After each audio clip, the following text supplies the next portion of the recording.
आज आप लोगों का टॉपिक है वो आपका है कि अवतल लेंस में बने प्रतिबिंब कैसा होता है, ठीक है, उसका प्रकृति कैसा होता है, उसका आकार कैसा होगा।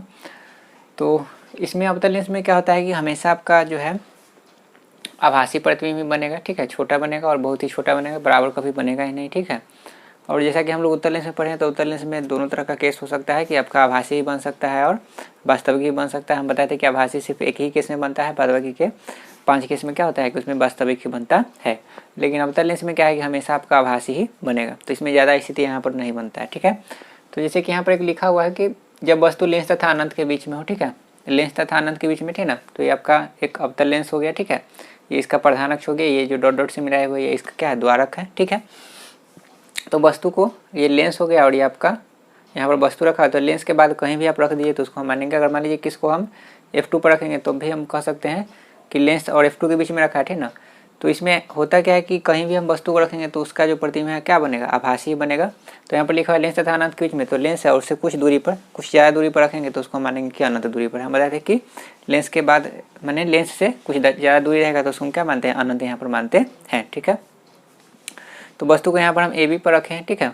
ये जो है आपका F2 के बाद यहाँ पर रखा हुआ है। इससे 2 प्रकाश किरण लेंगे जैसा कि पहले में भी हम लिए थे। तो पहला जो हम लिए हैं प्रधान अक्ष के समानांतर लिए हैं, तो समानांतर लिए हैं तो आपको पता है कि यह अवतल लेंस है। तो अवतल लेंस क्या करता है कि जो इससे प्रकाश किरण होता है उसको क्या करता है, फैला देता है। उत्तल लेंस क्या करता है कि जो भी समानांतर जाता है उसको क्या करता है, वो जो है एक जगह मर्ज कर देता है, ठीक है। तो यहाँ पर क्या हुआ कि यह प्रकाश किरण गया और ये आगे जाके क्या हो गया, इस तरह से डाइवर्ट मैंने क्या हो गया, डाइवर्ज हो गया, ठीक है।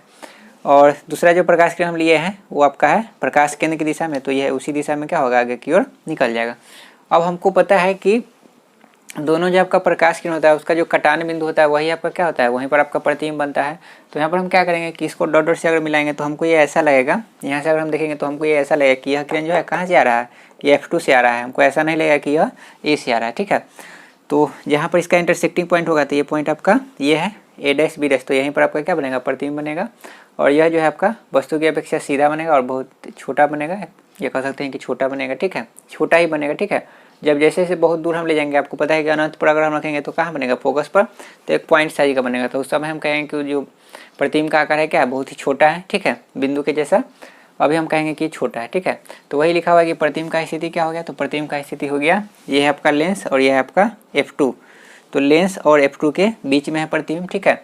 कैसा है, तो आभासी है, यह कह सकते हैं कि काल्पनिक है, सीधा है और क्या है, छोटा है, ठीक है। वही दूसरा के सब क्या है इसमें कर सकते हैं कि अनंत पर रखेंगे तो क्या होगा, तो अनंत पर रखेंगे तो F2 पर बनेगा, ठीक है। और क्या बनेगा, तो आभासी बनेगा, सीधा बनेगा और बिंदु जैसा बनेगा, बहुत ही छोटा बनेगा, ठीक है। तो इसमें ज़्यादा केस होता नहीं है। आगे जो आप लोगों का जो पढ़ना है वो आपका है चीनी परिपाटी। चीनी परिपाटी जान लीजिए कि कहाँ पर हम प्लस लेंगे किसी चीज़ को, कहाँ पर हम माइनस लेंगे। तो चीनी परिपाटी का नियम क्या होता है कि जैसे मान लीजिए कि हमारे पास ये एक उत्तल लेंस है, ठीक है, ये इसका हो गया प्रधान अक्ष, ठीक है। तो हम यहाँ पर क्या करते हैं, आपको ये पता है कि यहाँ पर O है, ये आपका क्या है, प्रकाश केंद्र है। तो प्रकाश केंद्र को हम यहाँ पर क्या मानते हैं, मूल बिंदु मानते हैं। प्रकाश केंद्र को क्या मानते हैं, मूल बिंदु मानते हैं। इसको हम थोड़ा सा और ऊपर की ओर ऐसे खींच दें तो आप देख रहे हैं कि ये मान लीजिए कि ये x है, ये आपका हो गया x', ये आपका हो गया y' और ये हो गया ये y और ये हो गया y', ठीक है। सिर्फ समझाने के लिए इस तरह से हम इसको ड्रॉ कर रहे हैं, ठीक है। तो यह जो प्रकाश केंद्र होता है इसको हम क्या मानते हैं, तो इसको हम मानते हैं मूल बिंदु। क्या मानते हैं, मूल बिंदु। कोई भी दूरी हम मापेंगे तो मूल बिंदु से ही मापेंगे, मतलब कि प्रकाश केंद्र से ही मापेंगे, ठीक है। हम आपको बता चुके हैं कि आपका जो उत्तल लेंस का जो F2 होता है वो किधर होता है, दाहिने तरफ होता है, ठीक है, और F1 होता है बाएं तरफ, ठीक है। और आपका जो अवतल लेंस होता है, अवतल लेंस में जो आपका F2 होता है वो आपका बाएं तरफ होता है और F1 जो होता है आपका दाहिनी तरफ होता है, ठीक है। ये बात आपको ध्यान में रखना है। और एक बात और बताए थे कि वस्तु को जब भी हम रखते हैं तो चिन्ह परिपाटी का नियम होता है कि हम लेंस के बाईं ओर ही रखेंगे, दाईं ओर हम नहीं रखते हैं, ठीक है। तो बाईं ओर रखेंगे मतलब कि इस साइड, ठीक है, मतलब कि मूल बिंदु से कह सकते हैं कि प्रकाश केंद्र के बाईं ओर रखेंगे, ठीक है। तो पहला नियम क्या होता है कि आपतित किरण की दिशा क्या होता है, आपतित किरण की दिशा में जो भी दूरी मापेंगे उसको हम क्या मानेंगे, प्लस मानेंगे। तो पहला यहाँ पर हम लिख देते हैं कि आपतित किरण की दिशा में, आपतित किरण की दिशा में मापी गई दूरियां या मापी गई दूरी धनात्मक होगी। पहला नियम क्या हो गया कि आपतित किरण की दिशा में मापी गई दूरी धनात्मक होगी, मतलब कि आपतित किरण का दिशा जो भी होगा उसमें अगर हम मापेंगे तो क्या होगा, धनात्मक होगा, मतलब कि पॉजिटिव में हम लेंगे। और इसके विपरीत अगर हो जाएगा, ठीक है, तो क्या हो जाएगा, निगेटिव हो जाएगा, ठीक है। तो जैसे मान लीजिए कि वस्तु यहाँ पर रखा हुआ है, मान लीजिए कि यहाँ पर ये भी क्या है, वस्तु रखा हुआ है, ठीक है। तो इससे प्रकाश किरण इस पर जाएगा, ठीक है। तो ये हो गया प्रकाश किरण का दिशा, ये जो हो गया क्या हो गया, प्रकाश किरण का दिशा, मतलब कि बाईं से दाईं तरफ जो हो गया आपका क्या हो गया, प्रकाश किरण का दिशा हो गया, ठीक है, बायां से दाएं, ठीक है। तो इसका मतलब ये होगा कि बाईं से दाईं तरफ जो भी हम दूरी मापेंगे वो आप क्या मानेंगे, प्लस को मानेंगे, ठीक है। तो इस तरफ से जो भी दूरी हम मापेंगे क्या मानेंगे, प्लस मानेंगे, ठीक है। तो इस तरह से अगर हम देखें तो हमको पता है कि जो F2 होता है, द्वितीमुख फोकस जो होता है, उसी को हम क्या मानते हैं, फोकस मेन मान के हम चलते हैं। तो इस हिसाब से अगर हम देखेंगे तो यह आपका उत्तल लेंस है, क्या है, उत्तल लेंस, और इसका क्या है, फोकस है।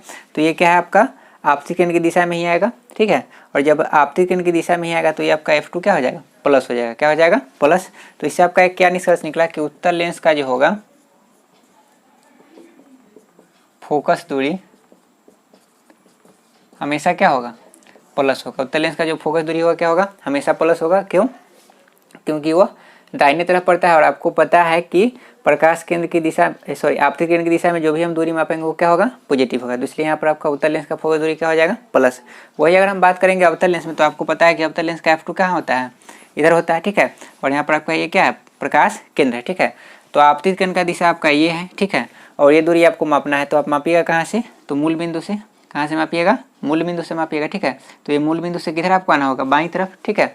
तो जब ये मूल बिंदु से बाईं तरफ आएंगे मतलब कि यह जो दिशा है उसके आप क्या आ रहे हैं, अपोजिट आ रहे हैं। आपका दिशा ये है और इसका आपतित किरण का दिशा क्या है, ये है, ठीक है। तो इसलिए आपका यहाँ पर क्या हो जाएगा, F2 जो हो जाएगा क्या हो जाएगा, माइनस में हो जाएगा। तो कह सकते हैं क्या कि अवतल लेंस का जो फोकस दूरी होगा वो हमेशा क्या होगा, तो अवतल लेंस का जो फोकस दूरी होगा हमेशा होगा माइनस में। कैसे में होगा, माइनस में, ठीक है। ये बात आपको क्लियर हो गया कि उत्तल लेंस का फोकस दूरी हमेशा क्या होगा, प्लस होगा, क्योंकि वह क्या होता है, तो आपका मूल बिंदु से, या कह सकते हैं कि प्रकाश केंद्र से दाहिनी तरफ होता है, जो आपका आपतित किरण की दिशा में है। और आपतित किरण की दिशा में मापी गई सभी दूरियां क्या होती है, प्लस में होती है। तो इसलिए यहाँ पर आपका क्या हो जाएगा, प्लस। और जैसे ही अगर हम बात करेंगे अवतल लेंस में तो अवतल लेंस में F2 मतलब कि फोकस जो हो जाएगा क्या हो जाएगा, माइनस हो जाएगा। क्यों, क्योंकि ये आपका क्या है, आपतित किरण की दिशा के विपरीत दिशा में है। तो इसलिए क्या हो जाएगा, ये माइनस में हो जाएगा। तो याद रखिए कि अवतल लेंस का फोकस दूरी हमेशा माइनस में होगा और उत्तल लेंस का फोकस दूरी हमेशा क्या होगा, प्लस में, ठीक है। तो ये पहला नियम था। दूसरा नियम क्या है आपका कि इसको जो हम मुख्य अक्ष मानेंगे, क्या मानेंगे, यह जो आपका प्रधान अक्ष होगा, ठीक है, इसको हम क्या मानेंगे, मुख्य अक्ष मानेंगे, ठीक है। तो यहाँ पर हम लिख सकते हैं क्या, दूसरा नियम कि प्रधान अक्ष के ऊपर की दूरियां, प्रधान अक्ष के ऊपर की दूरी प्लस और नीचे की दूरी माइनस होगी। क्या लिखे हैं कि प्रधान अक्ष के, प्रधान अक्ष कहने वाला हुआ कि मुख्य अक्ष हो गया, ठीक है। तो यह जो प्रधान अक्ष होगा, ठीक है, इसके ऊपर का जो भी हम दूरी मापेंगे, ठीक है ना। जैसे मान लीजिए कि वस्तु ए भी रखा हुआ है, ठीक है ना। तो अगर मान लीजिए कि ये भी 5 सेंटीमीटर, तो आप ए भी 5 सेंटीमीटर प्लस में लिखिएगा कि माइनस में लिखिएगा, तो प्लस में लिखिएगा। क्यों, क्योंकि ये प्रधान अक्ष क्या है, ऊपर है, ठीक है। और वही अगर मान लीजिए कि प्रतिबिंब आपका मान लीजिए कि नीचे बन रहा है, ठीक है, तो उसको आप क्या लिखिएगा, तो उसको आप लिखिएगा। अगर मान लीजिए कि प्रतिबिंब यहाँ पर बन रहा है, ठीक है, यहाँ पर मान लीजिए प्रतिबिंब बन रहा है, ठीक है, और ये 6 सेंटीमीटर का प्रतिबिंब यहाँ पर बन रहा है, ठीक है। तो और मान लीजिए कि आपसे पूछा है कि प्रतिबिंब का ऊंचाई यहाँ पर आपका प्लस में 6 सेंटीमीटर होगा कि माइनस में 6 सेंटीमीटर होगा। तो चूंकि दूसरा नियम आपका क्या है कि प्रधान अक्ष के नीचे का दूरी जो भी होगा वो आपका क्या होगा, माइनस में होगा। तो यह नीचे का दूरी होगा, तो इसलिए आपका क्या हो जाएगा, माइनस में 6 सेंटीमीटर। वही अगर आपसे पूछा है कि प्रतिबिंब का दूरी क्या होगा, तो प्रतिबिंब का दूरी आपका क्या है, आपतित किरण की दिशा में है, तो ये आपका क्या होगा, तो ये आपका होगा, अगर मान लीजिए ये 10 सेंटीमीटर तो प्लस में क्या होगा, 10 सेंटीमीटर होगा, ठीक है। तो ये दूसरा नियम है। और आपको क्या याद रखना है कि उत्तल लेंस में जो प्रतिबिंब का वस्तु का दूरी होगा, उत्तल लेंस में क्या होगा, वस्तु का दूरी होगा, या अवतल लेंस में वस्तु का दूरी होगा, ठीक है। तो वस्तु दूरी दोनों का क्या होगा, माइनस में ही होगा। दोनों का माइनस में क्यों होगा, क्योंकि वस्तु आपको पता है कि हमेशा लेंस के बाईं ओर रहेगा, ठीक है। और बाईं ओर जो दिशा है आपका, ठीक है ना, वो आपतित किरण का दिशा है क्या है, विपरीत है, ठीक है। तो इसलिए वस्तु दूरी जो आपका u होगा, यहाँ पर हम लिख देते हैं वस्तु दूरी u हमेशा माइनस होगा, हमेशा क्या होगा, माइनस होगा, चाहे वह लेंस आपका उत्तल हो चाहे वह लेंस आपका अवतल हो, ठीक है ना। क्योंकि किसी भी लेंस में वस्तु को अगर हम रखेंगे तो हमेशा क्या होगा, लेंस के बाईं ओर होगा, और बाईं ओर का दूरी जो आपका हो जाएगा वो क्या हो जाएगा, माइनस में हो जाएगा। माइनस में क्यों, क्योंकि वह आपतित किरण की दिशा के क्या है, विपरीत होगा, तो इसलिए वो क्या हो जाएगा, वस्तु दूरी हमेशा माइनस में होगा, चाहे लेंस आपका अवतल हो या उत्तल हो। अब बात कर लेते हैं प्रतिबिंब की दूरी पर, ठीक है। तो प्रतिबिंब की दूरी की अगर हम बात करेंगे, प्रतिबिंब की दूरी की अगर हम बात करें, ठीक है, तो आपको पता है कि उत्तल लेंस में जो भी प्रतिबिंब आपका बनता है वो आपका दाहिनी तरफ ही बनता है, ठीक है ना। कहाँ बनता है, दाहिनी तरफ ही ना। तो दाहिनी तरफ बनेगा तो आपका क्या है, प्रकाश केंद्र की दिशा में उसको दूरी को मापेंगे, ठीक है। सिर्फ एक केस होता है जिसमें आपका क्या होता है, बाईं तरफ बनता है, ठीक है। तो याद रखिएगा कि उत्तल लेंस का जो आपका क्या होगा, प्रतिबिंब का दूरी होगा, ठीक है ना। आपका 5 केस जब होगा, मतलब कि जब वस्तु आपका क्या रहेगा, जब वस्तु आपका लेंस और फोकस के बीच नहीं स्थित रह करके, ठीक है ना, लेंस और फोकस के बीच नहीं स्थित रह के कहीं भी अगर अलग रहेगा, ठीक है, तो उस समय आपका क्या होगा, भी आपका क्या होगा, प्लस होगा, ठीक है ना। तो भी प्लस आने का मतलब ये हुआ कि आपका जो प्रतिबिंब है, जो आपका जो प्रतिबिंब है वो आपका क्या है, वास्तविक है। क्या है, प्रतिबिंब जो आपका होगा क्या है, वास्तविक बनेगा। और भी माइनस आने का मतलब, तो माइनस आने का मतलब क्या हुआ कि आपका वस्तु की ओर ही बन रहा है, ठीक है। और अभी जैसे यहाँ पर आप देख रहे हैं कि प्रतिबिंब यहाँ पर वस्तु की ओर ही बन रहा है, ठीक है ना, या कह सकते हैं कि लेंस के बाईं ओर बन रहा है, ठीक है। तो उस समय इसको हम क्या मान लेंगे, माइनस लेंगे, ठीक है ना, क्योंकि आपका आपतित किरण की दिशा है क्या है, विपरीत है, ठीक है। तो याद रखिए कि भी अगर मान लीजिए कि आपका अगर माइनस में, भी अगर आपका क्या है, माइनस में, ठीक है, तो इसका मतलब ये है कि आपका जो प्रतिबिंब बन रहा है वो आपका किधर बन रहा है, तो लेंस के बाईं ओर बन रहा है, ठीक है। और भी अगर प्लस में आ रहा है तो इसका मतलब ये है कि आपका प्रतिबिंब जो है लेंस के दाहिनी तरफ बन रहा है, और कैसा बन रहा है, तो आपका वास्तविक बन रहा है, ठीक है। तो उत्तल लेंस में क्या होता है कि उत्तल लेंस में 5 स्थितियों में क्या होता है कि आपका प्रतिबिंब वास्तविक ही बनता है, तो उसका में लगभग आपका क्या होगा कि प्लस में ही होगा आपका, ठीक है। जब भी दाहिनी तरफ होगा तो क्या होगा, भी प्लस में होगा। उत्तल लेंस में सिर्फ एक केस में भी आपका क्या होगा, माइनस में होगा। और अवतल लेंस का जो भी होगा क्या होगा, अवतल लेंस में जो होगा, इसको हम यहाँ पर लिख देना, ठीक है, कि अवतल लेंस में जो होगा, अवतल लेंस में भी माने क्या हो गया, भी माने हो गया प्रतिबिंब का दूरी, भी हमेशा क्या होगा, प्लस होगा। क्या होगा, भी हमेशा भी हमेशा क्या होगा, माइनस होगा। माइनस क्यों होगा, क्योंकि ये हमेशा बाईं ओर ही बनेगा, ठीक है। तो याद रखिएगा कि उत्तल लेंस में भी जो होता है प्लस भी हो सकता है, माइनस भी हो सकता है, लेकिन अवतल लेंस में हमेशा जो है भी क्या होगा, माइनस होगा, ठीक है। और भी का माइनस आना यह रिप्रेजेंट कर रहा है कि प्रतिबिंब कैसा बन रहा है, तो प्रतिबिंब आपका बन रहा है आभासी। और भी अगर प्लस में आता है, भी अगर क्या आता है, प्लस में आता है, तो इसका मतलब ये है कि प्रतिबिंब आपका बन रहा है वास्तविक बन रहा है, ठीक है, और उल्टा बन रहा है, ठीक है। ये जस्ट यहाँ दर्पण से आपका क्या है, इसका अपोजिट यहाँ पर स्थिति बनता है, ठीक है। दर्पण में उल्टा होता है, दर्पण में जब भी माइनस आता है तो हम कहते हैं कि प्रतिबिंब क्या है, वास्तविक है, लेकिन यहाँ पर भी प्लस में आने का मतलब होता है कि आपका प्रतिबिंब जो है क्या है, आपका वास्तविक है, ठीक है। तो इसको याद रखिएगा, ठीक है। अब इसके बाद हम लोग जो है, जो आपका लेंस का जो सूत्र होता है, इक्वेशन होता है, उसको हम लोग निकालेंगे। तो इसको पहले आप लोग नोट कर लीजिए अच्छे से।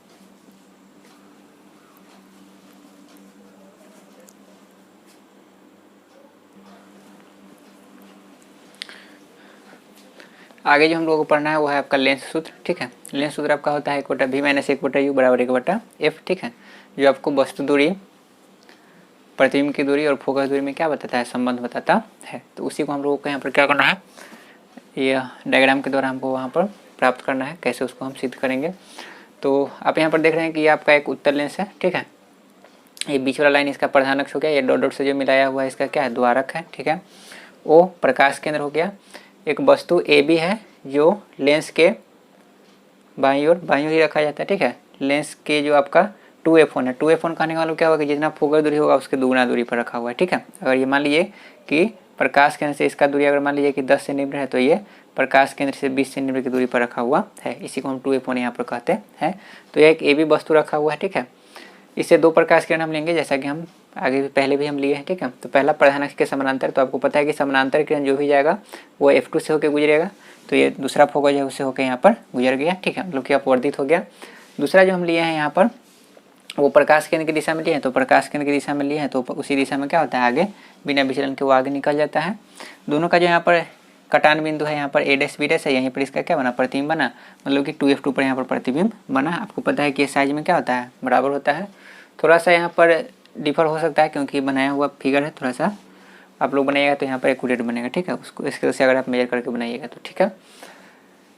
अब यहाँ पर जैसे कि हम दर्पण सूत्र में अगर हम दर्पण सूत्र अगर हम प्रूफ किए थे तो वहाँ पर हम यूज क्या किए थे समरूप त्रिभुज का, तो यहाँ भी हम समरूप त्रिभुज का यूज करके बनाएंगे। ठीक है, आपको पता है कि समरूप त्रिभुज क्या होता है, तो बात करते हैं यहाँ पर हम पूरे समरूप त्रिभुज के डिटेल में हम नहीं जाते हैं। ठीक है, सिर्फ समकोण त्रिभुज में यहाँ पर हम समझते हैं कि जैसे मान लीजिए कि ये एक समकोण त्रिभुज है और ये एक समकोण त्रिभुज है। ठीक है, तो समरूप मतलब होता है कि एक जैसा, मान्य होता है बराबर रूप, मतलब कि एक जैसा रूप होना चाहिए। जैसे मान लीजिए एक बड़ा सर्किल है और एक छोटा सर्किल है, मतलब कि एक सर्किल ऐसा है जिसका 5 सेंटीमीटर त्रिज्या और एक सर्किल ऐसा है जिसका त्रिज्या 1 सेंटीमीटर, तो दोनों जो सर्किल है उसका रूप क्या है, एक जैसा है। ठीक है, तो उसको हम क्या बोलेंगे, समरूप बोलेंगे। ठीक है, उसी तरह से यहाँ पर एक समकोण त्रिभुज, यहाँ पर मान लीजिए कि ये ABC है और यहाँ पर एक समकोण त्रिभुज यहाँ पर क्या है, DF है।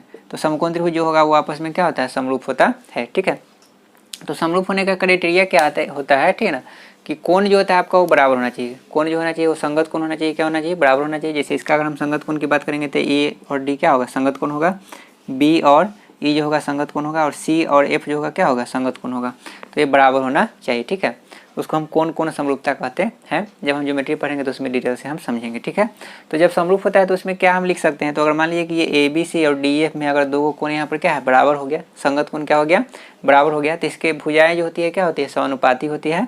संगत भुजाएं क्या होती है, समानुपाती। संगत भुजा, कोई भुजा हम समानुपाती नहीं कर सकते हैं, संगत भुजा जो होता है वो क्या होता है, समानुपाती होता है। कि जैसा यहाँ पर AB है वैसा इसमें क्या है, D, तो AB और D का जो रेशियो होगा, जैसा इसमें BC है वैसा इसमें EF है, तो BC और EF का जो रेशियो होगा वो बराबर होगा। और उस तरह से AC और DF का रेशियो भी होगा, वो आपका क्या होगा, बराबर होता है। तो उसी का यूटिलाइज करके यहाँ पर हम इसको क्या करेंगे, सोल्व करेंगे। तो अगर मान लीजिए कि यहाँ पर एक कोण ये B और ये कोण E यहाँ पर क्या है, बराबर है, और C बराबर है किसके, F के, तो यहाँ पर हम लिख सकते हैं क्या कि AB बटा DE बराबर लिख सकते हैं BC बटा EF और बराबर लिख सकते हैं क्या, AC बटा DF। तो यही समरूप त्रिभुज का यहाँ पर हम यूटिलाइज करेंगे, यही जो आपका स्थिति है इसका यूटिलाइज करके। ठीक है, तो यहाँ पर हम क्या करेंगे कि यहाँ पर हमको फिगर जो बनाया गया है इसमें हम देखेंगे कि समरूप त्रिभुज यहाँ पर कौन कौन है। ठीक है, तो पहले एक पेयर लेंगे फिर बाद में एक पेयर लेंगे, मतलब कि 4 हमको यहाँ पर समकोण त्रिभुज ढूंढना होगा। ठीक है, तो उसी चारों से हमारे यहाँ पर रिलेशन आ जाएगा। ठीक है, तो ध्यान से देखेंगे। पहले अगर हम मान लीजिए कि बात करते हैं यहाँ पर त्रिभुज ABO और त्रिभुज A'-B'O, ध्यान समझिएगा। यहाँ पर हम लिख रहे हैं समकोण त्रिभुज ABO तथा A'-B'O में, दोनों त्रिभुज में अगर हम ध्यान से देखें तो देखिए यहाँ पर आपको पता है कि वस्तु जो होता है वो क्या होता है, लंबवत रखा जाता है। प्रतिबिंब आपका लंबवत होगा, तो यहाँ पर ये 90 डिग्री का कोण बनेगा, यहाँ पर ये 90 डिग्री का कोण बनेगा। ठीक है, और आपको पता है कि ये AO यहाँ से होकर गुजर रहा है। ठीक है, तो कह सकते हैं कि AO और A मतलब कि AO और OA' जो है उसका यहाँ पर क्या है, कॉमन पॉइंट है। ठीक है, और उस तरह से यहाँ पर एक समझ लिए कि ये A' एक रेखा है और ये B' एक क्या है, रेखा है। दोनों एक दूसरे को क्या कर रहा है, O बिंदु पर यहाँ पर काट रहा है। ठीक है, तो आपको पता है कि जब दो रेखाएं एक दूसरे को क्या करती है, काटती है। ठीक है, तो अगर मान लीजिए कि O बिंदु पर इसको काट रहा है। ठीक है, इसका नाम यहाँ पर AB अगर हम रख देंगे, इसका नाम यहाँ पर अगर हम CD रख दिए। ठीक है, तो इसमें क्या होता है कि शीर्षाभिमुख कोण क्या होता है, बराबर होता है, या कह सकते हैं कि सम्मुख कोण क्या होता है, बराबर होता है। आप पढ़े होंगे 9th क्लास में। ठीक है, या 9th क्लास से पहले 7th क्लास में भी पढ़ना था। ठीक है, तो इसका मतलब ये होता है कि यहाँ पर जो ये कोण होगा सो इसके बराबर होगा, और ये ऊपर वाला जो कोण है ये नीचे वाला कोण के क्या होता है, बराबर होता है। तो ठीक उसी तरह से यहाँ पर यह जो कोण है ये इसके बराबर होगा। ठीक है, और ऊपर वाला यह जो होगा पूरा वो नीचे वाला क्या होगा, बराबर होगा।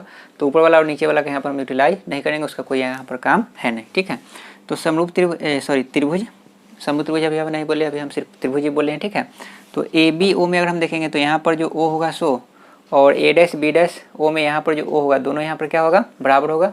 किससे बराबर होगा, तो यह बराबर होगा सम्मुख कोण से, या कह सकते हैं कि शीर्षाभिमुख कोण से क्या होगा, बराबर होगा।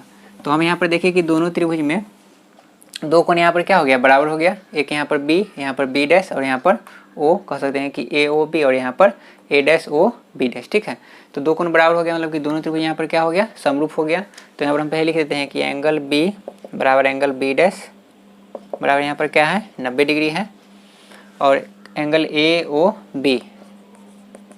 AOB बराबर है A'-OB' के, A'-OB' के। किससे बराबर है, तो शीर्षाभिमुख कोण से क्या है, बराबर है। दो कोण बराबर हो गया तो दोनों त्रिभुज आपका क्या हो जाएगा, समरूप हो जाएगा। कौन कौन समरूपता से, तो यहाँ पर हम लिखेंगे क्या, ए समरूपता से त्रिभुज ए बी ओ समरूप हो गया त्रिभुज किसके, ए डैश बी डैश ओके। अब जब समरूप हो गया तो हम यहाँ पर क्या लिख सकते हैं, तो इसके भुजाओं जो है उसका हम क्या कर सकते हैं, सब इसके भुजा को हम समानुपाती लिख सकते हैं। तो यहाँ पर देख रहे हैं कि ए बी यहाँ पर लंबवत भुजा है, उस तरह से यहाँ पर क्या है, ए डैश बी डैश है, तो लिख सकते हैं यहाँ पर हम क्या, ए बी बटा ए डैश बी डैश बराबर यहाँ पर क्या हो जाएगा, तो ये ओ और यहाँ पर बी, तो ओ बी हम लिख सकते हैं, और इसमें क्या है, तो ओ बी डैश, तो यहाँ पर हम लिखेंगे ओ बी डैश, और यहाँ पर ये ए ओ है और यहाँ पर ओ ए डैश, इसका यूटिलाइज नहीं होगा तो इसलिए इसको हम नहीं लिखेंगे। तो ये हमारे पास पहला एक समीकरण आगे, पहला रिलेशन आ गया समरूप त्रिभुज से। ठीक है, अब यहाँ पर हम क्या करेंगे कि दो समरूप त्रिभुज जो है हम और देखेंगे। ठीक है, तो ध्यान से देखिएगा, ये डॉट डॉट जो मिलाया हुआ है, ठीक है, इसको मान लीजिए कि ओ एम एक भुजा है। ठीक है, तो त्रिभुज ओ एम F2 कह लीजिए। ठीक है ना, यहाँ पर जो ये है आपका क्या है, F2 के बराबर है। ठीक है, तो ये ओ एम F2 और यहाँ पर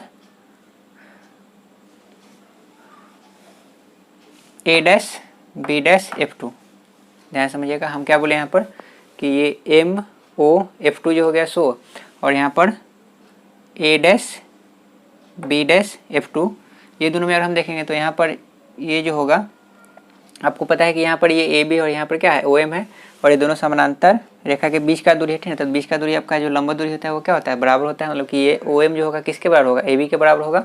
अगर ये लंब है तो ये भी यहाँ पर क्या होगा, लंब होगा, मतलब कि यहाँ भी क्या बनेगा, 90 डिग्री का कोण बनेगा। ठीक है, कि दो अगर समानांतर रेखा होता है, ठीक है, तो उसके बीच का लंबा दूरी क्या होता है, हमेशा बराबर होता है। ठीक है, तो अगर मान लीजिए कि यहाँ से ये अगर लंब डाला हुआ है तो यहाँ से ये भी आपका क्या होगा, लंब होगा। ठीक है, मतलब कि यहाँ पर ऊपर क्या बनेगा, 90 डिग्री का कोण बनेगा। उसी तरह से यहाँ पर अगर हम देखेंगे तो यहाँ पर बी डैश पर आपका 90 डिग्री का कोण बन रहा है, जिससे पहले हम यहाँ पर लिखे हैं। ठीक है, उसके बाद अगर हम देखेंगे तो यहाँ पर यह जो कोण बनेगा 100 और ये दोनों क्या होगा, बराबर होगा शीर्षाभिमुख कोण से ही। ठीक है, तो दो कोण यहाँ पर भी बराबर हो गया, तो यहाँ पर हम क्या लिख सकते हैं कि समरूप त्रिभुज आपका क्या हो गया, एम ओ F2 और ए डैश बी डैश F2। तो डायरेक्टली यहाँ पर हम लिखते हैं कि समरूप त्रिभुज में हम इसका रीजन बता दिए कि कैसे हम यहाँ पर किए। ठीक है, जैसे यहाँ पर हम पहला में यहाँ पर लिखे थे कि आपको यहाँ पर बताना था, एक्चुअली लिख ही देते हैं। ठीक है, कि आपको फिर बाद में समझने में दिक्कत नहीं हो। तो यहाँ पर हम लिखते हैं क्या, समकोण त्रिभुज एम ओ F2 तथा समकोण त्रिभुज आपका दूसरा जो है ए डैश बी डैश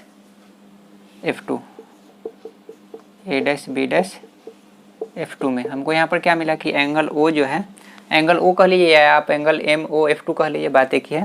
तो एंगल O जो है एंगल बी डैश के क्या है, बराबर है, क्योंकि ये 90 डिग्री है। और इस तरह से एंगल यहाँ पर MF2O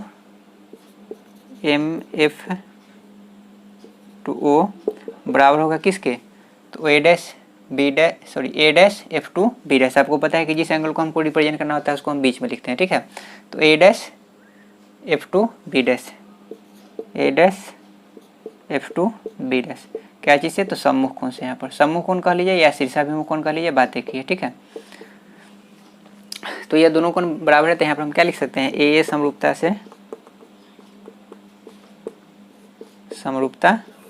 से त्रिभुज एम ओ F2 समरूप त्रिभुज हो जाएगा ए डैश बी डैश F2। ठीक है, ये समरूप का सिंबल होता है, सर्वांगसम का सिंबल कुछ इस तरह से होता है। ठीक है, तो सर्वांगसम यहाँ पर हम यूटिलाइज नहीं कर रहे हैं समरूप, तो समरूप का सिंबल इस तरह से दिया जाता है। ठीक है, तो ये दोनों त्रिभुज समरूप हो गया। अब दोनों त्रिभुज समरूप हो गया तो इसका संगत भुजा क्या होगा, समानुपाती होगा। तो ओ एम का संगत कौन सा भुजा होगा, तो ए डैश बी डैश। तो यहाँ पर हम क्या लिख सकते हैं, ओ एम बटा में हम क्या लिख सकते हैं, तो ए डैश बी डैश, ए डैश बी डैश हो गया, ओ एम हो गया, ए डैश बी डैश हो गया। और उस तरह से यहाँ पर जो ये आधार वाला भुजा है क्या है, ओ F2 है, तो यहाँ पर हम लिख सकते हैं क्या, ओ F2 और बटा में क्या हो जाएगा, बी डैश F2। तो यहाँ पर हम लिख दिए बी डैश F2। ठीक है, हमेशा हम यह कर्ण वाला भुजा हम नहीं लेते हैं। ठीक है ना, उसका कोई यहाँ पर काम नहीं है। ठीक है, तो आधार वाला लेंगे और लंब वाला लेंगे। तो यहाँ पर हम लिख लिए। अब यहाँ पर हम क्या, हमको पता है कि ये दोनों समानांतर रेखा है। ठीक है, ये आगे भी जाता है तो समानांतर ही होता है। ठीक है, अगर ये मान लीजिए कि लेंस यहाँ पर नहीं आता तो, ठीक है। तो ये समानांतर रेखा के बीच का दूरी आपको पता है कि क्या होता है, बराबर होता है। मतलब कि यहाँ पर हम कह सकते हैं कि ए बी और यहाँ पर जो ओ एम लंबवत दूरी, याद रखिएगा क्या, कौन सा दूरी बराबर होता है, लंबवत दूरी क्या होता है, बराबर होता है। तो ए बी जो है वो किसके बराबर होगा, ओ एम के बराबर होगा। तो यहाँ पर हम क्या लिखेंगे कि ए बी बराबर, चूँकि ए बी बराबर है किसके, ओ एम के, ए बी किसके बराबर है, ओ एम के बराबर है। तो यहाँ पर हम लिख सकते हैं क्या, ए बी बराबर ओ एम। तो इसका यूटिलाइज करके यहाँ पर हम क्या लिखेंगे, तो यहाँ पर ओ एम है तो उसको हम क्या लिख सकते हैं, ए बी लिख सकते हैं। तो यहाँ पर आगे हमारे पास ए बी बटा ए डैश बी डैश, और बराबर में हो गया ओ एफ टू, और बटा में हो गया आपका बी डैश एफ टू, ठीक है। ये आपका हो गया समीकरण 2, ठीक है। तो यहाँ से हमारे पास समीकरण 1 आ गया, समीकरण 2 आ गया। दोनों में अगर आप गौर कीजिएगा तो यहाँ पर एल एच एस इसका ही बराबर है, एल एच एस इसका भी क्या है, बराबर है। तो आपको पता है कि अगर मान लीजिए कोई समीकरण में अगर x बराबर 5 है और y बराबर क्या है 5 है, तो दोनों का अगर मान लीजिए कि आर एच एस बराबर है तो इसका एल एच एस भी क्या होगा, बराबर होगा, ठीक है। तो इस तरह से यहाँ पर क्या है कि दो समीकरण का यहाँ पर एल एच एस बराबर हो रहा है तो उसका आर एच एस भी हम क्या कर सकते हैं, बराबर लिख सकते हैं। तो यहाँ पर हम क्या लिखेंगे, समीकरण 1 तथा 2 से, समीकरण 1 तथा 2 से हम लिख सकते हैं कि ये ओ बी बटा O B dash, O B बटा ओ बी डैश किसके बराबर होगा, तो ये बराबर होगा ओ एफ टू बटा में बी डैश एफ टू के। ये आपका हो गया समीकरण 3, ठीक है। अब यहाँ पर हम क्या करेंगे कि सभी का वैल्यू ओ बी का, ओ बी डैश का, ओ एफ टू का, बी डैश एफ टू का वैल्यू है इसमें हम रखेंगे तो हमारे पास दर्पण सूत्र लेंस सूत्र आ जाएगा, ठीक है। अब यहाँ पर अगर हम देखेंगे कि ओ बी आपका क्या है, तो देखिए ओ आपका क्या है, प्रकाश केंद्र है,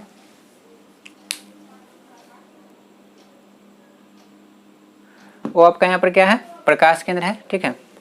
ओ यहाँ पर प्रकाश केंद्र है और बी यहाँ पर बी पॉइंट पर वस्तु रखा हुआ है, ठीक है। तो आपको पता है कि प्रकाश केंद्र से वस्तु के बीच की दूरी को हम क्या कहते हैं, वस्तु दूरी कहते हैं। क्या होगा, नेगेटिव होगा। तो ओ बी आपका किसके बराबर हो जाएगा, तो ओ बी आपका बराबर हो जाएगा माइनस यू के, ठीक है। अब बात करते हैं ओ बी डैश पर। ये ओ है, ये आपका बी डैश है, बी डैश पर आपका क्या हो रहा है, प्रतिबिंब बन रहा है। तो आपको पता है कि प्रकाश केंद्र और प्रतिबिंब के बीच की दूरी को हम क्या कहते हैं, प्रतिबिंब की दूरी कहते हैं, और उसको हम भी से रिप्रेजेंट करते हैं। और आपको पता है कि यह जो है आपका क्या है, प्रकाश केंद्र के आपतित केंद्र की दिशा में मापी गई दूरियां है। तो आपतित केंद्र की दिशा में मापी गई दूरी क्या होता है, प्लस होता है। तो यहाँ पर आपका जो ओ बी डैश है वो आपका क्या हो जाएगा, तो ओ बी डैश है जो आपका हो जाएगा प्लस में भी, ठीक है। और बात करते हैं ओ एफ टू का। तो ओ एफ टू कहाँ है, तो ये है आपका ओ, ये है आपका एफ टू, ये आपका एफ टू है मुख्य फोकस जिसको हम लोग कहते हैं, जो हम उत्तल लेंस में हम क्या कहते हैं कि इसी को हम फोकस मान के चलते हैं, ठीक है। तो ये F2 है मतलब कि फोकस है, और ये आपका क्या है, प्रकाश केंद्र। और आपको पता है कि प्रकाश केंद्र और फोकस के बीच की दूरी को हम क्या कहते हैं, फोकस दूरी कहते हैं, और जिसको हम स्मॉल एफ से क्या करते हैं, रिप्रेजेंट करते हैं। और यह प्रकाश आपतित केंद्र की दिशा में ही मापी गई दूरियां हैं, तो यह भी आपका क्या होगा, प्लस में होगा। और ऐसे हम बताए भी हैं कि उत्तल लेंस में हमेशा जो आपका एफ होता है मतलब कि फोकस दूरी होता है वो आपका क्या होता है, प्लस में होता है। तो यहाँ पर हम क्या लिख सकते हैं कि ओ एफ टू जो होगा वो आपका क्या होगा, तो एफ टू आपका होगा प्लस में एफ, ठीक है। अब हम बात करते हैं बी डैश एफ टू पर। B dash F two, B dash F two का वैल्यू अगर हमको निकालना है तो हम यहाँ पर क्या कर सकते हैं कि ये ओ बी डैश है पूरा एक मान लीजिए लंबाई है, ठीक है। ओ बी डैश दो भाग में बटा हुआ है, पहला भाग आपका क्या है ओ एफ टू और दूसरा भाग आपका क्या है बी डैश एफ है, ठीक है। तो यहाँ पर हम क्या लिख सकते हैं कि ओ बी डैश का अगर हम लेंथ निकालना चाहें ओ बी डैश का, तो ओ बी डैश दो भाग में बटा हुआ है तो इसको हम क्या लिख सकते हैं, तो लिख सकते हैं ओ एफ टू और प्लस में क्या लिख सकते हैं बी डैश एफ टू,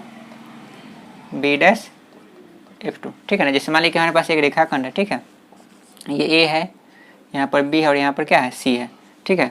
तो हम अगर मान लीजिए कि ए बी का लेंथ अगर हम लिखना चाहेंगे तो इस तरह से लिख सकते हैं ए बी बराबर क्या ए सी प्लस में बी सी, ठीक है। तो ठीक उसी तरह से यहाँ पर हम क्या किए हैं कि हमको ओ बी डैश का लेंथ निकालना है, तो ओ बी डैश बराबर यहाँ पर हम क्या लिख सकते हैं ओ एफ टू प्लस में लिख सकते हैं बी डैश एफ टू, तो यहाँ पर हो गया बी डैश एफ टू, ठीक है।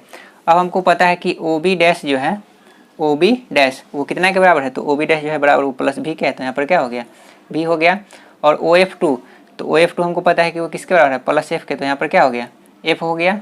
और बी डैश एफ टू हमको पता नहीं है तो यहाँ पर प्लस में बी डैश एफ टू रहने दीजिए, ठीक है। अब यहाँ से हम क्या लिख सकते हैं भी, और ये इधर एफ प्लस में इधर आएगा तो क्या हो जाएगा माइनस में, तो माइनस में एफ हो गया, बराबर में क्या बची गया बी डैश एफ टू। तो इस तरह से आपको बी डैश एफ टू का मान क्या आ गया कि ये भी माइनस एफ के क्या होगा बराबर होगा, किसके बराबर होगा भी माइनस एफ के। अब हमारे पास जो है जितना जो यहाँ पर क्वांटिटी था उसका वैल्यू आपको यहाँ पर क्या हो गया पता हो गया। अब इसका वैल्यू हम क्या करेंगे, समीकरण जो आपका 3 है उसमें हम क्या करेंगे उसको रखेंगे। उससे पहले आप लोग क्या कीजिए कि इसको अच्छे से नोट कर लीजिए।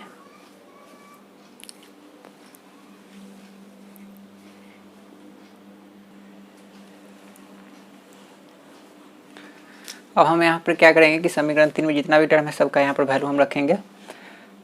तो यहाँ पर हमको पता है कि ओ बी किसके बराबर है माइनस यू के, तो यहाँ पर हो जाएगा minus U. O B dash है, ओ बी डैश भी के बराबर है तो यहाँ पर हो गया भी बराबर। ओ एफ टू किसके बराबर है प्लस एफ के, तो यहाँ पर हो गया एफ। और बी डैश एफ टू किसके बराबर है, तो ये आपका बराबर है भी माइनस एफ के, तो यहाँ पर हो गया भी माइनस एफ। अब अगर हम क्रॉस गुना करेंगे तो यहाँ पर क्या कर सकते हैं, तो माइनस यू में हम गुना करेंगे किससे भी माइनस एफ से, और यहाँ पर भी में एफ से गुना करेंगे तो यहाँ पर हो गया भी इंटू एफ। माइनस यू में भी से गुना करेंगे तो माइनस यू भी हो गया, और माइनस माइनस क्या हो गया प्लस यू एफ, और बराबर यहाँ पर क्या हो गया भी एफ, ठीक है। अब यहाँ से हम क्या लिख सकते हैं, तो माइनस यू भी रहने दीजिए बराबर वी एफ है उधर जाएगा तो क्या हो जाएगा माइनस में यू एफ, ये यू एफ यहाँ पर प्लस में है इधर जाएगा तो क्या हो जाएगा माइनस में, यहाँ पर माइनस यू भी बराबर। अगर मान लीजिए कि यहाँ से अगर हम माइनस एफ कॉमन लेते हैं, क्या करते हैं माइनस एफ कॉमन करते हैं, तो माइनस एफ कॉमन करने से क्या होगा कि आपका u क्या हो जाएगा प्लस में हो जाएगा, u आपका यहाँ पर हो गया प्लस में, और भी आपका क्या हो जाएगा माइनस में। फिर अगर आप गुना कीजिएगा यहाँ पर भी में u से, तो यहाँ पर क्या हो जाएगा भी में f में u से कीजिएगा तो माइनस में यू एफ, और माइनस एफ में माइनस भी से कीजिएगा तो क्या हो जाएगा प्लस में भी एफ। ये माइनस माइनस यहाँ पर क्या हो गया आपका कैंसिल आउट हो गया। अब यहाँ पर हम क्या लिख सकते हैं, यहाँ से हम क्या करते हैं यू भी को यहाँ पर ले जाते हैं, तो यहाँ पर आपका क्या बच जाएगा एक, और यहाँ पर बटा में क्या आ जाएगा एफ, ठीक है। और यहाँ पर आपका क्या बचा हुआ है u माइनस भी, और नीचे आपका क्या आ गया u भी। फिर से समझिएगा यहाँ पर हम क्या किए कि क्रॉस गुना किए, तो माइनस यू से गुना होगा आपका किस में भी माइनस एफ में, और भी से गुना होगा एफ में, तो यहाँ पर हो गया भी एफ, ठीक है। अब माइनस यू में अगर हम भी से गुना करेंगे तो क्या होगा माइनस यू भी होगा, ठीक है। और फिर माइनस यू में माइनस एफ से करेंगे तो माइनस माइनस क्या हो गया प्लस यू एफ, और बराबर यहाँ पर क्या है भी एफ। अब यहाँ पर हम क्या किए कि एफ वाला जो टर्म था ना उसको हम एक तरफ कर लिए, तो यहाँ पर माइनस यू भी रहने दिए बराबर भी एफ पहले से यहाँ पर है, ये यू एफ यहाँ पर प्लस में इधर जाएगा तो माइनस में हो गया। यहाँ से हम क्या किए कि माइनस यू भी रहने दिए, ठीक है। और यहाँ से दोनों में से हम माइनस एफ कॉमन किए, क्या किए माइनस एफ कॉमन किए, तो जब माइनस एफ कॉमन किए तो यू आपका क्या हो जाएगा प्लस में हो जाएगा, और यहाँ पर तो माइनस था नहीं प्लस था, ठीक है ना। तो हम मान के चलते हैं कि 2 माइनस 1 प्लस के क्या होगा बराबर होगा। तो यहाँ से अगर हम प्लस माइनस कॉमन लिए तो यहाँ पर एक माइनस आ जाएगा, तो माइनस में क्या हो गया भी। फिर अगर हम गुना करेंगे तो यहाँ पर माइनस एफ यू था, ठीक है, यहाँ पर माइनस माइनस क्या हो जाएगा प्लस में भी एफ। अब यहाँ पर क्या किए कि ये माइनस यहाँ पर हम क्या कर दिए कैंसिल आउट कर दिए, तो यहाँ पर यू भी जो था उसको हम नीचे कर दिए, ठीक है। और यहाँ पर जो एफ था उसको हम यहाँ पर क्या कर दिए नीचे कर दिए, एफ यहाँ पर गुना में यहाँ आएगा तो भाग में, यू भी यहाँ पर गुना में है, इसके गुना में कुछ नहीं तो गुना में क्या है एक है, तो वो एक यहाँ पर आ गया और यू भी चला गया नीचे। फिर क्रॉस गुना करेंगे तो यू भी में एक से करेंगे तो यहाँ पर यू भी हो जाएगा, फिर एफ से गुना करेंगे तो एफ इंटू यू माइनस भी यहाँ पर हो जाएगा। अब यहाँ पर हम क्या लिख सकते हैं, तो 1/f हो गया बराबर। आपको पता है कि अगर मान लीजिए कि x माइनस वाई बटा में अगर क्या लिखा हुआ है z लिखा हुआ है, तो इसको आप लिख सकते हैं x बटा जेड माइनस में लिख सकते हैं y बटा जेड। तो इसी तरह से यहाँ पर u माइनस भी बटा में u भी है, तो इसको हम क्या लिख सकते हैं, तो u बटा u भी लिख सकते हैं, माइनस भी बटा क्या लिख सकते हैं u भी लिख सकते हैं। u से u कैंसिल हो गया, v से v कैंसिल हो गया, तो इस तरह से आपको क्या मिला यहाँ पर, तो यहाँ पर आपको मिला 1/f बराबर, यहाँ पर एक बच गया, नीचे क्या बच गया v, तो 1/v माइनस यहाँ पर एक नीचे आपका u, तो 1/u। तो आपके पास फॉर्मूला आ गया 1/v माइनस 1/u बराबर 1/f। इसी को हम क्या कहते हैं लेंस सूत्र कहते हैं, ठीक है। तो ये तो आपका हो गया लेंस सूत्र हो गया, जो दोनों लेंस के लिए क्या होता है एप्लीकेबल होता है। अब हम बात कर लेते हैं आवर्धन का।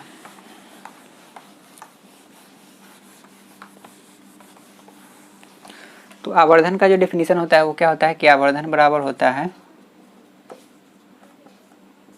आवर्धन बराबर क्या होता है, तो आपका होता है प्रतिबिंब की ऊंचाई,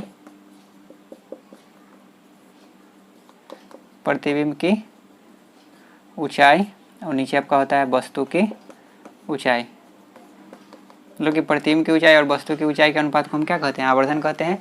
आवर्धन से हमें यह पता चलता है कि हमारा जो प्रतिबिंब है वो वस्तु से कितना गुना बड़ा बन रहा है या कितना गुना छोटा बन रहा है या बराबर बन रहा है। ठीक है, तो जब आपका प्रतिबिंब का ऊंचाई और वस्तु का ऊंचाई बराबर होता है तो उस समय आपका क्या होता है? आवर्धन का मान क्या आता है? 1 आता है। ठीक है, तो यहाँ पर आवर्धन बराबर क्या लिखे? प्रतिबिंब की ऊंचाई बटा वस्तु की ऊंचाई हो गया। ठीक है, आवर्धन जो यहाँ पर है, आवर्धन को हम लोग क्या लिखते हैं? m लिखते हैं। क्या लिखते हैं? m। तो m बराबर, m से इसको डिनोट किया जाता है, इसको अंग्रेजी में मैग्नीफिकेशन कहते हैं। प्रतिबिंब की ऊंचाई को हम लोग लिखते हैं hi। क्या लिखते हैं? hi। और वस्तु की ऊंचाई को हम लोग क्या लिखते हैं? ho। तो ये m का एक फॉर्मूला है, आगे आपके पास क्या है? hi बटा में ho। ठीक है, एक और फॉर्मूला इसका होता है अगर v और u के टर्म में इसको अगर हम रिप्रेजेंट करें। ठीक है, तो यहाँ पर अगर हम देखेंगे कि समीकरण 1 जो हमारा आया था पहले ही, ठीक है, इसमें अगर हम देखेंगे तो ए बी आपका क्या है? तो ए बी आपको पता है कि ये प्रतिबिंब का क्या है, सॉरी ए बी आपका क्या है? वस्तु का ऊंचाई है। और वस्तु की ऊंचाई को हम लोग क्या लिखते हैं? एच आई लिखते हैं। तो इसको हम लिखेंगे एच आई। और एच आई यहाँ पर आपका प्लस में होगा कि माइनस में होगा? तो यहाँ पर आपका पता है कि ये प्रधान अक्ष के ऊपर है, तो इसलिए एच आई आपका यहाँ पर क्या होगा? प्लस में होगा। वो ए बी के बदले यहाँ पर हम क्या किए? एच आई लिख दिए। अब बात करते हैं ए डैश बी डैश। तो ए डैश बी डैश आपका क्या है? ये आपका प्रतिबिंब का ऊंचाई है। ठीक है, और आपको पता है कि प्रधान अक्ष के क्या है? नीचे है। तो प्रधान अक्ष के नीचे है तो ये आपका क्या होगा? माइनस में होगा। तो माइनस में क्या हो जाएगा? H O. तो यहाँ पर हो गया आपका माइनस में एच ओ बराबर। अब बात करते हैं ओ बी का। तो ओ बी आपका यहाँ पर क्या है? ओ बी वस्तु दूरी है, और वस्तु दूरी आपका यहाँ पर क्या होगा? माइनस में। तो यहाँ पर हो जाएगा माइनस में यू। और बात करते हैं ओ बी डैश का। क्या बात करते हैं? ओ बी डैश का बात करते हैं। तो ओ बी डैश जो आपका यहाँ पर हो जाएगा ओ बी डैश, तो ये आपका क्या है? प्रतिबिंब का दूरी है। ठीक है, और प्रतिबिंब का दूरी यहाँ पर क्या होगा? आपका प्लस में होगा। तो यहाँ पर हो गया प्लस में आपका भी। ठीक है, अब यहाँ से आप क्या लिख सकते हैं?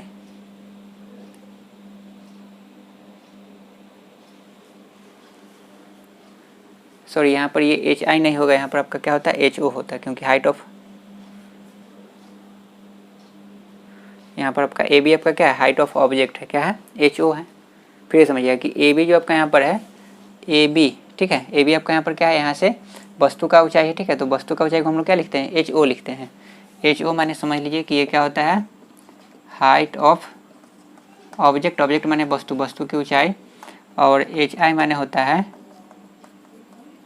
Height of image. ठीक है, यहाँ पर गलती लिखा गया था। ठीक है, तो यहाँ पर ए बी आपका क्या हो जाएगा? तो ए बी आपका एच ओ होगा, और ए डैश बी डैश आपका क्या होगा? तो ए डैश बी डैश आपका क्या होगा? एच आई होगा। ठीक है, अब यहाँ से हम क्या कर सकते हैं कि ये माइनस है, तो माइनस से दोनों तरफ अगर गुना कर देंगे तो माइनस आपका क्या हो जाएगा? कैंसिल आउट हो जाएगा, या माइनस से आप यहाँ पर कैंसिल भी कर सकते हैं। तो यहाँ से आपके पास क्या है? एच ओ बटा एच आई। इसको अगर हम अपोजिट कर दें, मैंने पलट दे, तो यहाँ पर क्या हो जाएगा? तो एच आई चला जाएगा आपका ऊपर और एच ओ आ जाएगा नीचे। उसी तरह से यहाँ पर आपका भी चला जाएगा ऊपर और यू आ जाएगा आपका नीचे। ठीक है, और एच आई बटा एच ओ को हम क्या कहते हैं? तो हम कहते हैं एम। तो यहाँ पर आपका हो जाएगा एम बराबर भी बटा यू। ठीक है, तो इस तरह से आवर्धन का फॉर्मूला यहाँ पर क्या आ गया? एम बराबर एक फॉर्मूला आपके पास आ गया भी बटा यू, और एक फॉर्मूला एम बराबर यहाँ पर आ गया एच आई बटा एच। ठीक है, दोनों फॉर्मूला होता है, दोनों का हम यहाँ पर यूटिलाइज करेंगे जब न्यूमेरिकल सोल्व करेंगे तब। ठीक है, तो एम आपका क्या होता है? आवर्धन होता है। अब यहाँ पर क्या है कि अगर आप दर्पण सूत्र में पढ़े होंगे एम, तो वहाँ पर आपका होता है माइनस भी बटा यू, माइनस भी बटा यू। यहाँ पर आपका एम क्या होता है? भी बटा यू होता है। ठीक है, तो यहाँ पर जब आपका एम का वैल्यू माइनस में आ जाएगा, ठीक है, नोट में यहाँ पर हम लिख देते हैं, ठीक है, कि एम अगर लेंस में, ठीक है ना, माइनस आ जाए, क्या आ जाए? एम का वैल्यू अगर निगेटिव हो तो प्रतिबिंब आपको समझना है कि क्या है? प्रतिबिंब आभासी होगा। और एम का वैल्यू अगर आपको पॉजिटिव आ गया तो आपको समझना है कि प्रतिबिंब आपका क्या है? प्रतिबिंब आपका वास्तविक है। ठीक है, ये लेंस में आपको ये होता है। ठीक है, कि एम का जब वैल्यू आपको क्या आ जाएगा? नेगेटिव आ जाएगा। नेगेटिव आने का मतलब ये हुआ कि आपका जो प्रतिबिंब आपका लेंस के बाईं ओर बन रहा है ना, और बाईं ओर बन रहा है मतलब कि वो आपका क्या है? आभासी है। और दाहिनी तरफ बन रहा है मतलब कि वो पॉजिटिव होगा, और आपका क्या होगा? प्रतिबिंब आपका वास्तविक होगा। ठीक है, तो ये आपका जो फॉर्मूला था आपका लेंस सूत्र आपका हो गया 1/v माइनस 1/u बराबर 1/f। और आवर्धन का सूत्र हो गया m बराबर एच आई बटा में एच ओ, या आप एक और फॉर्मूला है आपका v बटा u, ये होता है। इसके बाद हम लोग जो है इस पर न्यूमेरिकल देखेंगे। तो आज के लिए हम अपने क्लास को इतना ही तक रखते हैं।